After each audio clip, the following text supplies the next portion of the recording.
Time check ulit tayo, Philippine Standard Time po natin ay 5:19 ng umaga.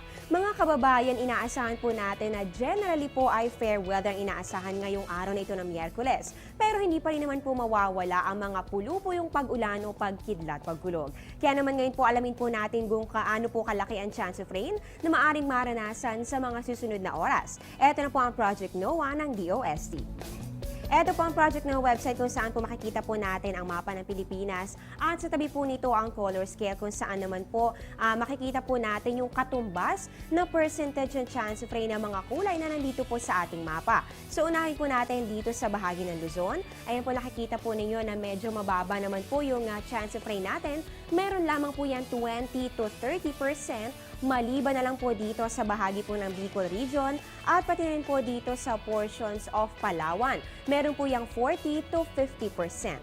Dito naman tayo sa Visayas. Malaking bahagi po ng Visayas ay meron pong 10 to 20%. Maliban na lang po dito sa may bahagi po ng Negros. Ayan po, no? Meron po yung 50 to 80%. Ngayon naman, dumako naman po tayo sa may Mindanao area. Dito po meron lamang po yan 20 to 30% chance of rain sa loob po yan ng 1 hanggang 4 na oras. Para po kayo mismo ay makita ang mga detalye at mga pagbabago dito, puntahan na po ang aming website sa www.panahon.tv at nandito rin po ang link para po makapunta rin kayo dito sa website ng Project NOAA.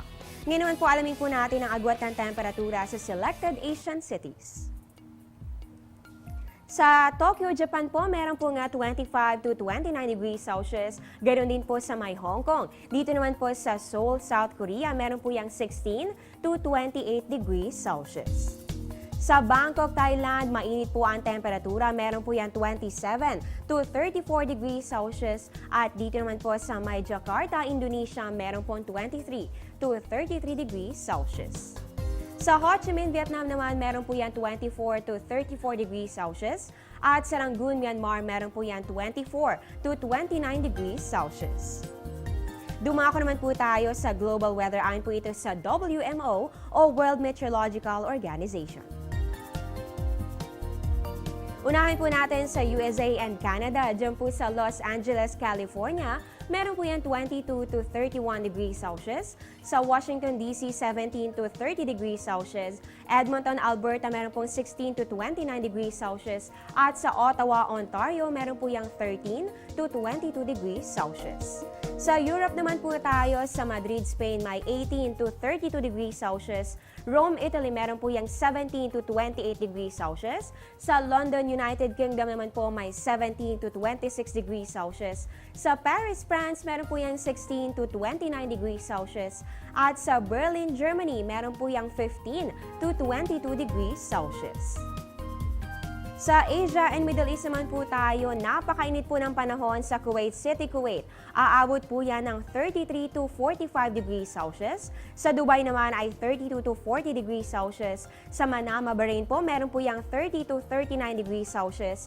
At sa New Delhi, India, meron po yan 27 to 36 degrees Celsius. At panghuli na lang po natin sa Australia and New Zealand. Dito po sa Melbourne, meron po yung 16 to 26 degrees Celsius. Canberra ay 7 to 22 degrees Celsius. Wellington po ay meron pong 7 to 12 degrees Celsius. At sa Auckland, meron po yung 6 to 15 degrees Celsius. Umaraw man umulan, napapanahon ang dagdag na kaalaman. Kaya ito po ang mga karagdagang impormasyon para mas maintindihan natin ang daloy ng panahon.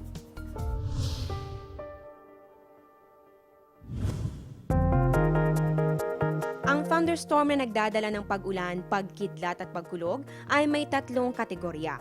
Una rito ay ang single cell thunderstorm na tinatawag ding air mass, popcorn o pulse thunderstorm.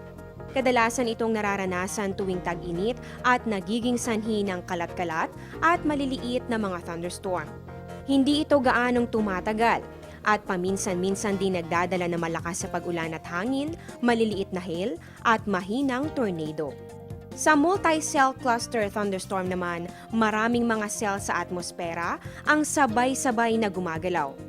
Ito'y nagdadala ng malakas sa pag-ulan ngunit maaari rin magdala ng hail, malakas na hangin at tornado.